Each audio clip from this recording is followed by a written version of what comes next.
shoshon të rritur që jetojnë me fëmijën e lënduar brenda vetes, për rrethona të cilat ata nuk janë fajtor, si mundi ne me gjetë problemet që burojnë fëmijëri edhe me u marrë me to. Ndonjëherë shumë njerëz nuk e kujtojnë se çfarë ka ndodhur dhe unë shpesh I them nuk është e domosdoshme që patjetër të kujtosh fëmijërinë. Normalisht shumë situata janë rezultati I lëndimeve të fëmijës së brendshëm, por për ta kuptuar këtë është shumë e thjeshtë të shoh situatën aktuale.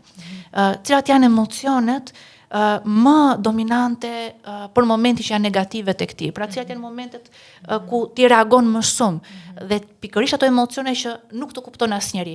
Është një situatë mund ta marrim dhe situatën me punën, me shefin, qofse janë dy persona, një person është I lënduar nga fëmijëria, nga ndjenja të tilla si turpi dhe faj, dhe personi tjetër nuk është I lënduar.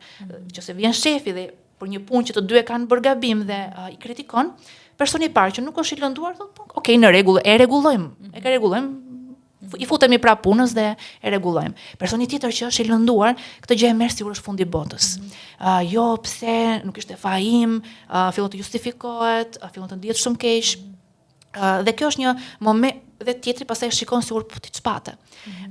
Dhe ky është pikërisht një moment që ne mund ta kuptojmë se ky është një lëndim I fëmijës së brendshëm. Pra është një sistem nervor I copëzuar I cili ka nevojë për ribashkim. Dhe ribashkimin e vetëm mund ta bëjmë vetëm për brenda vetes tonë.